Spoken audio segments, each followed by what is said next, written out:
Welcome to the exploration of the transformative world of narrative therapy, a therapeutic approach rooted in the collaborative efforts of two visionary social workers, Michael White of Australia and David Epstein of New Zealand. Their pioneering work, encapsulated in the seminal book Narrative Means to Therapeutic Ends, laid the foundation for a therapeutic model that has since become a profound force in the field. Narrative therapy originated in the vibrant landscapes of Australia and New Zealand. Independently developed by White and Epstein, these social workers joined forces, infusing their unique perspectives to create a therapeutic approach with a systemic flavor.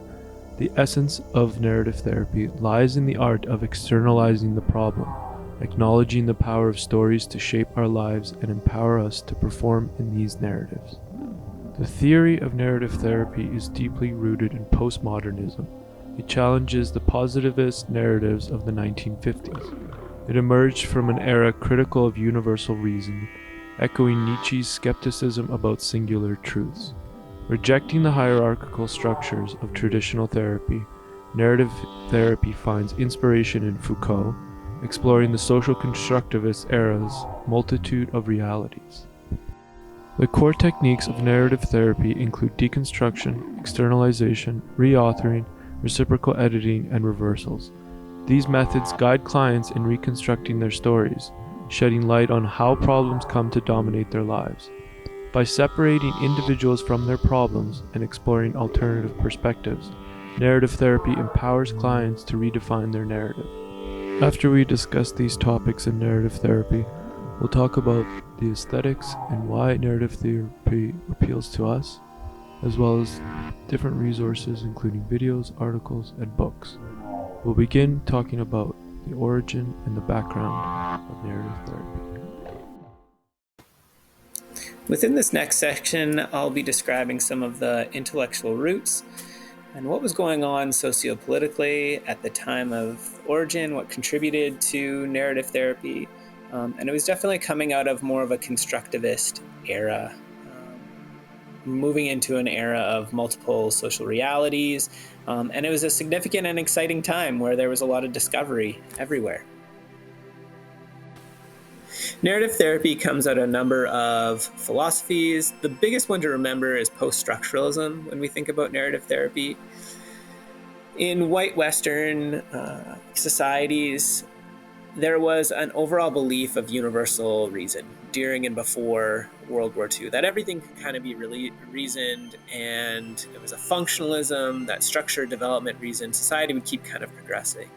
And after World War II, a lot of thinkers were really influenced by Nietzsche, who was before the World War II, but he was kind of like a punk rocker. He wanted to crush society's hierarchies, and he influenced a lot of people after the war who had seen some of the horrors of the war and realized that there needed to be a critique of the and more of a broader focus. And so science was no longer an elitist venture, but it was influenced by everything in society, like language, thought, society, history, popular culture, economy, all aspects of the human condition.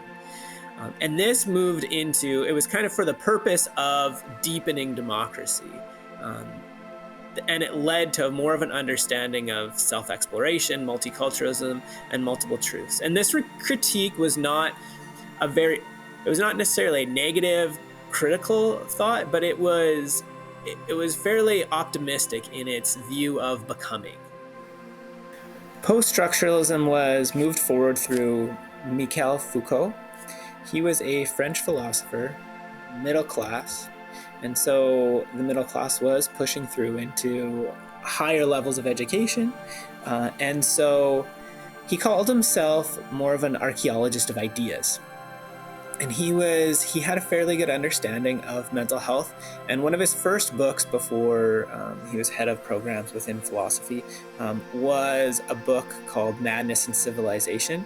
And in that, he explored the use of words and how words can be used as somewhat of a political tool to segregate individuals and oppress individuals. And within that, he explored how terms of the time, insane, unreasoned, were oppressive terms put on people to segregate and then delineate how functional or useful they were. And this was something that historically wasn't a part of society pre-industrialization. But now in industrialization, there was bourgeois expectations put on the working class. And so political social order was used through language to oppress individuals. And he was critical of the way functionalism would steer and change society. And one of the biggest influences, he explored power. Power was kind of his thing. And he wanted to explore how he could give power back to people. And one of the things that was picked up later through narrative therapy is storytelling rights. As Michael Foucault's ideas were working their way into the fabric of society, there was two social workers, and they wrote a book called Narrative Means to a Therapeutic End. They were Michael White and David Epstein, and they were social workers from Australia and New Zealand. And in the beginning of their book, they have this interesting story where they kind of gush over each other. They met in 1981 at a conference, and afterwards just connected and were really struck by each other's ideas. And they had been writing back and forth with different journals, but in 1990 they produced the seminal work of Narrative Means to a Therapeutic End. And interestingly, Carl Tom, who's a social constructivist, he contributed from Calgary, contributed the introduction to the book. So Michael Foucault had a sizable cameo at the beginning of the book that they wrote. One of the biggest things that they dig into is that there's power in words and the stories that we tell ourselves. And so both Michael White and David Epstein had a really big love for metaphors, and that they are used to explain social realities, and that they can be altered to change our reality. And so Michael White, he moved therapy more towards relational identities and exploration of self, and rejected traditional psychology, psychiatry, systems, humanism, structural, and individualism.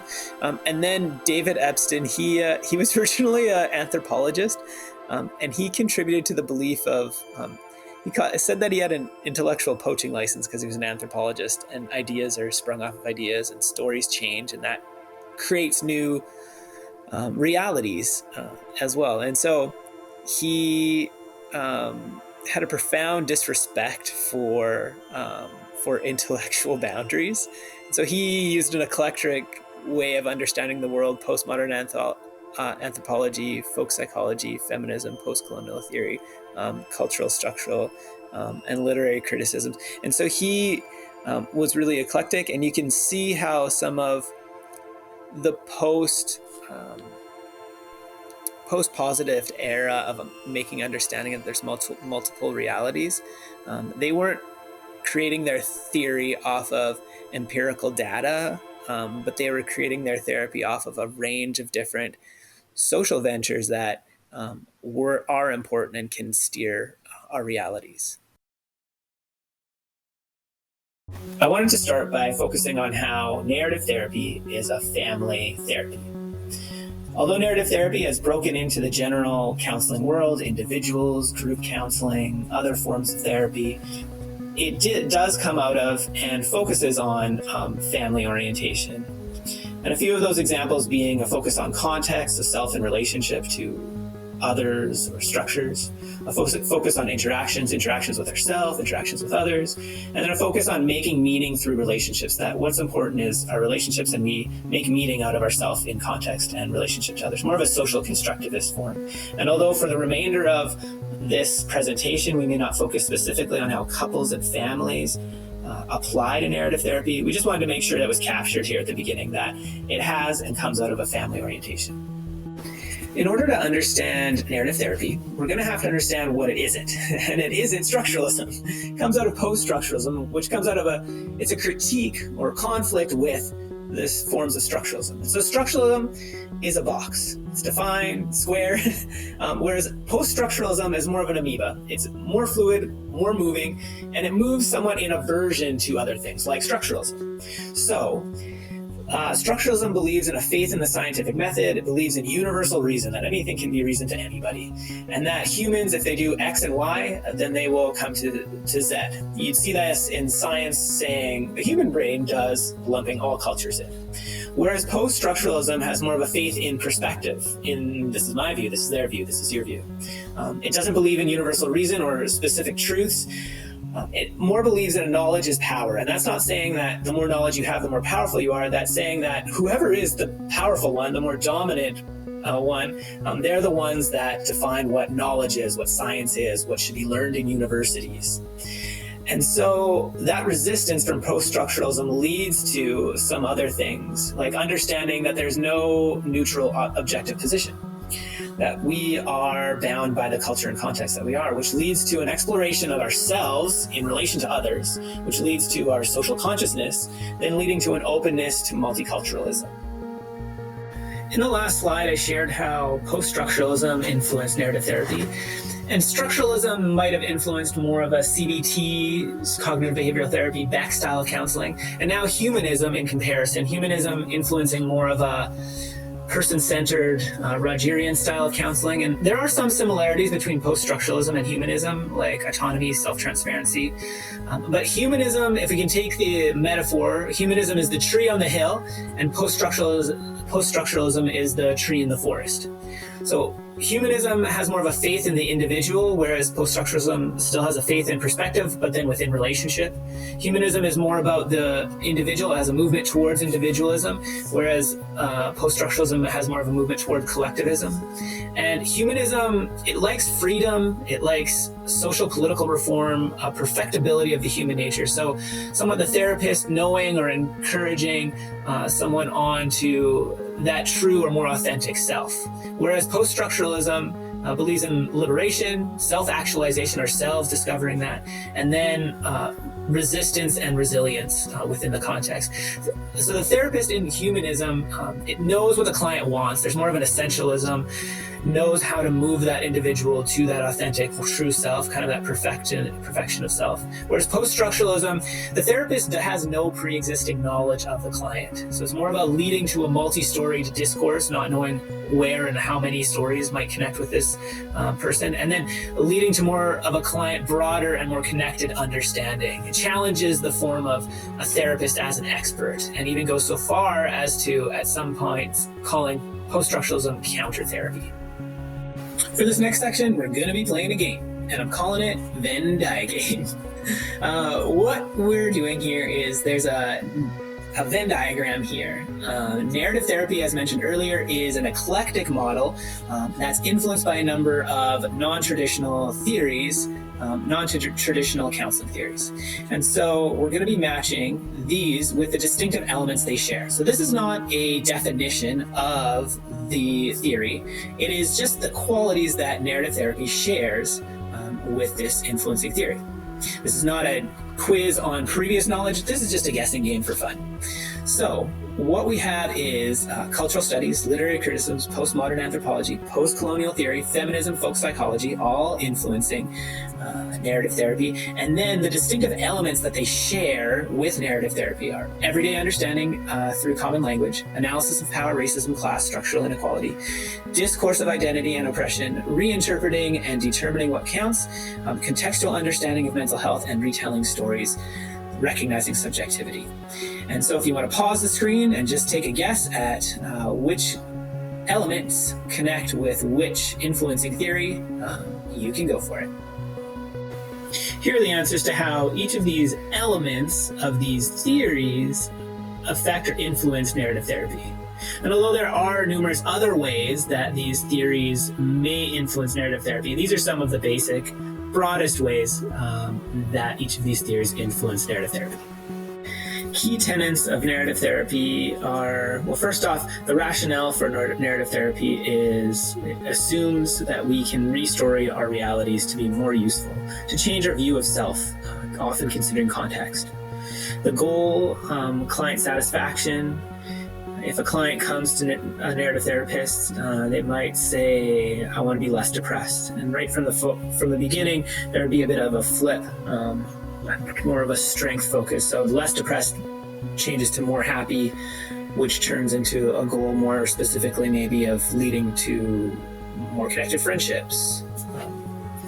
And then change process. So how change happens within narrative therapy. First, there's starting with deconstructing. So often problem saturation, there's an exploration of how the problem has come to dominate your life, often an exploration of oppression, and then multiple stories. So an opening up of your view to more perspectives and alternative stories. Then a movement to a reauthoring. So new words are used, like a victim formerly becomes a survivor. So devices like exception questions, foregrounding competency used in this section.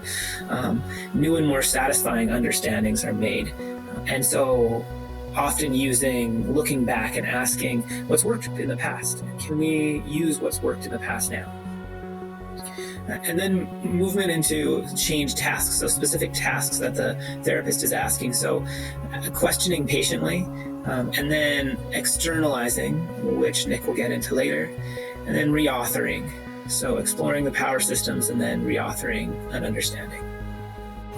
These are some of the attributes of a narrative therapist and how they as a therapist would have a relationship with their client patient. Active exploration, low confrontation, optimistic, there's a belief in becoming, there's a gentle persistent questioning, coming from a stance of not knowing, and encouraging a client coming up with their own solutions. And something that is unique in narrative therapy is compliments as well, as a way of showing change, becoming capacity, ability to overcome the problem. Each of these theories has contributed to narrative therapy, which has given us each of these specific techniques. And I want to connect the dots to the techniques that we'll be covering next. Feminism deconstructs oppression and given us deconstructing. Literary criticism, you can hear Michael White's statement of the client is not the problem is the problem, and externalizing. Cultural studies, you can hear Foucault saying there's power in the words and stories we tell ourselves in eliciting stories. Then you can hear a lot of Epstein in postmodern anthropology, saying that he had an intellectual poaching license and that he used a down-under form of storytelling for reciprocal editing. In folk psychology, you can also hear Epstein saying there's meaning and power in the events, in facilitating definitional ceremonies. And in post-colonial theory, you can hear Foucault saying truth is linked in a circular relationship to the systems of power that produce and sustain that power and belief in truth, in reversals.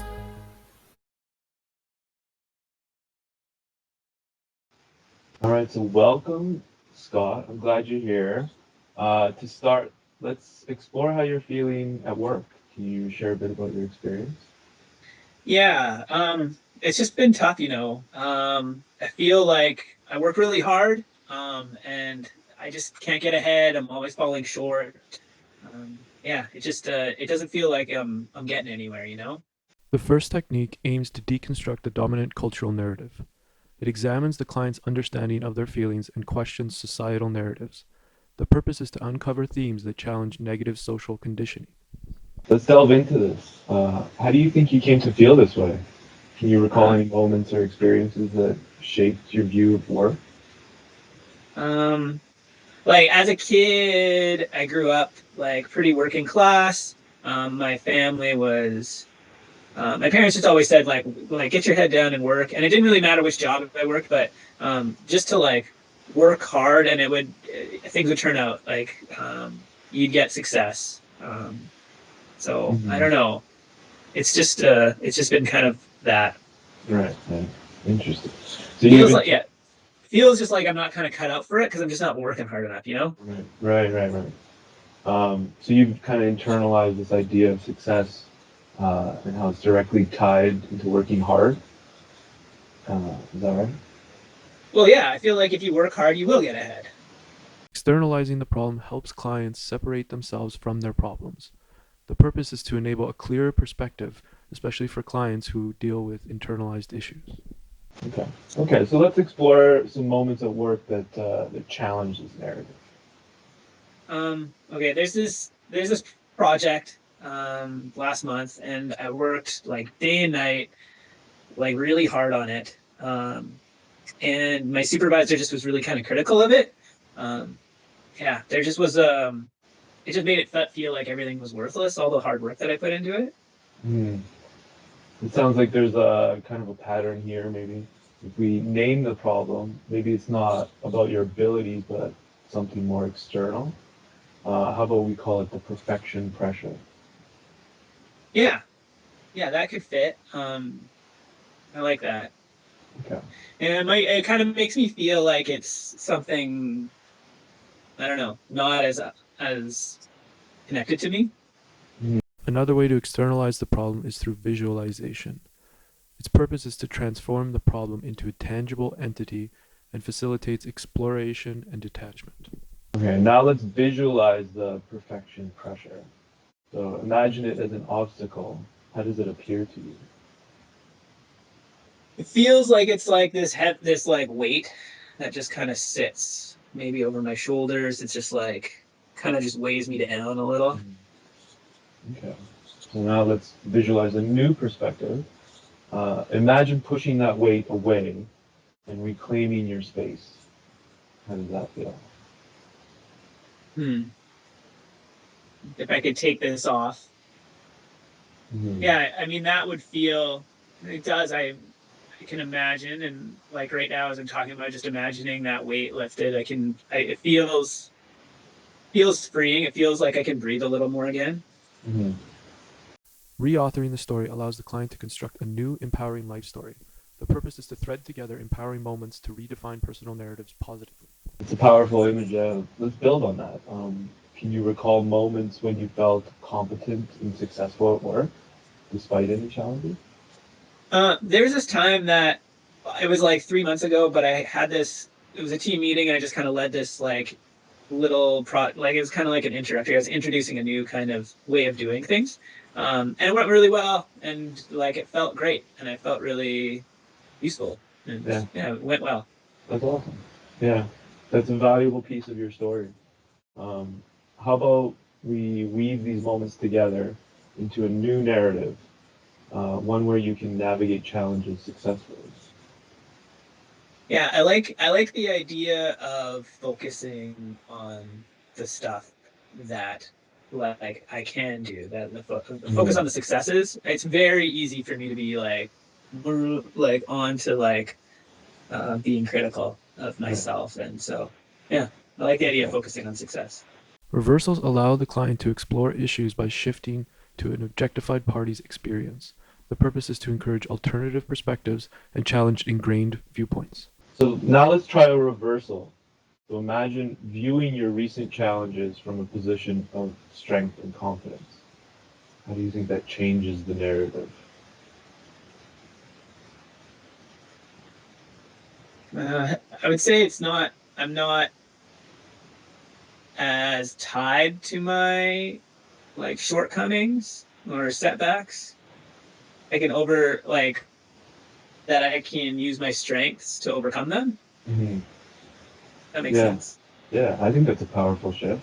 Clients are then invited to create a new context for their new story. The purpose is to offer a framework for the new story, grounding it in a broader context. So, as you embrace this new narrative, uh, why don't we consider sharing it with others? Who do you think in your life could be an audience to witness this new story? I have this. I have one like clinical supervisor, kind of oversees a lot of stuff, and I think like he would probably be pretty excited to hear me say much of anything about Yeah, like kind of this. So I yeah, think yeah, he's supported me a lot. yeah. That sounds perfect. Yeah. Definitional ceremonies involve inviting witnesses to solidify the emerging preferred narrative. The purpose is to enhance the family's or client's sense of identity and cohesion through shared acknowledgement. What if you hosted a meeting to showcase your achievements? We could call it like a success celebration. How do you think that sounds? Yeah, yeah. I mean, that would be good for me to even as a practice to focus on it. And I think he like that person and maybe one other person I could pull in. Yeah, I like that idea. Mhm. Um, yeah, it's good for me to redefine how I see myself, and even it'd be good for others to see that and to help redefine that as well. Okay, great. These narrative therapy techniques collectively aim to empower individuals or groups by reshaping their stories, fostering self-awareness and promoting alternative perspectives for positive change. My name's Scott, and I'd like to tell you a little bit of why I like narrative therapy so much. It comes out of my belief of Indigenous sovereignty, that Indigenous communities and persons have the right to choose their own future. And so if I could rewind a bit to my early 20s, I worked for a youth center in Thunder Bay, Ontario, and I became aware of Indigenous resistance, Indigenous resilience, and then I went into a social work program. And narrative therapy comes out of a social work tradition, understanding community, context, and culture. Then fast forward to my late 20s, early 30s, and I worked for an Indigenous organization here on the West Coast doing child protection.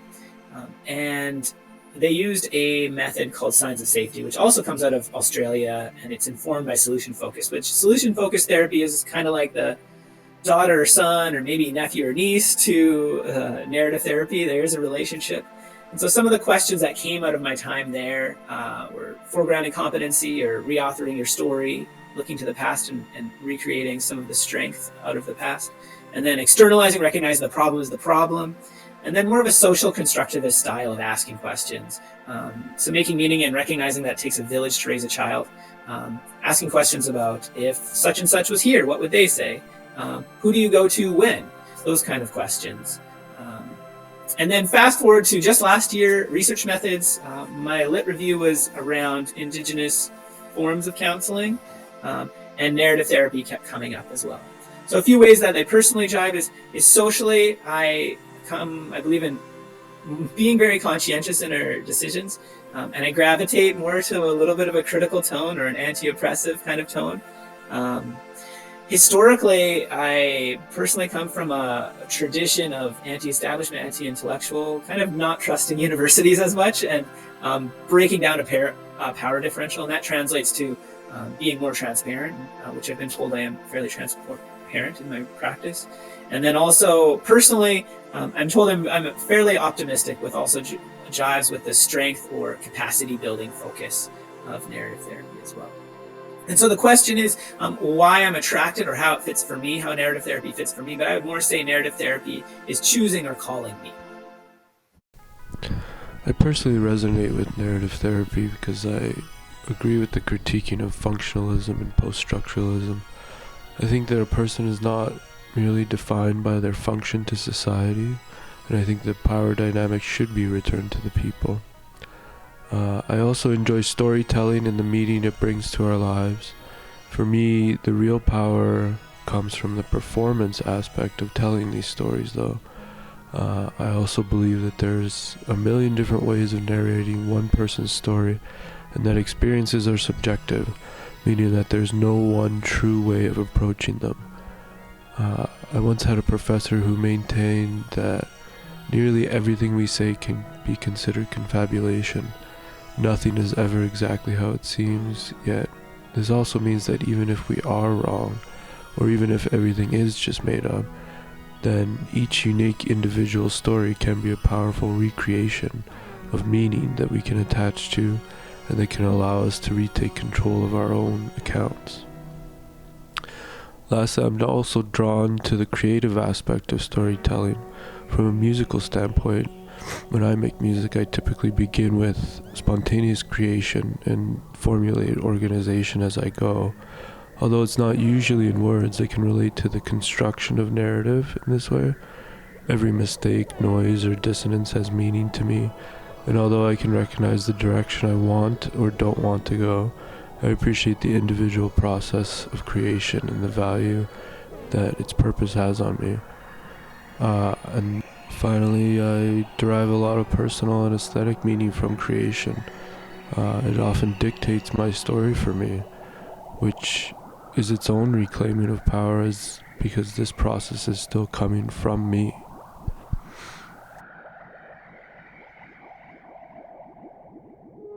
Some limitations include a lack of a clear step-by-step path, which makes it challenging for therapists to adopt an approach without a well-defined framework. 2, there's perceived inactivity. The therapeutic process might not always appear as traditional therapy, leading to misunderstandings. Colleagues or other professionals may question the effectiveness of the approach if it just seems like talking. There's limited research base. It's a young therapy with limited research compared to more established modalities. It could be attributed to the philosophical misalignment between narrative therapy's social constructionist attempts and the traditional empirical research methods. There's subjectivity and personal limitations. These include limitations in language, awareness of relational politics, negotiating personal dilemmas, experience and perception of options. Personal limitations of the therapist can impact the therapeutic process. There's challenge of educating colleagues. Therapists practicing narrative therapy may face challenges in educating colleagues about the nature of the approach, especially when it appears as ordinary conversation rather than traditional counseling. And lastly, there's ongoing integration effort. Integrating a narrative perspective into one's therapeutic style is described as time-consuming and effortful, indicating that the learning curve for practitioners may be steep. Some resources include websites like positivepsychology.com that has PDFs of narrative therapy techniques and worksheets. Narrativeapproaches.com has an archive of personal stories, articles, conversations, interviews, techniques, and more, as well as a list of influential quotations related to the lives of lived as stories and stories as lives.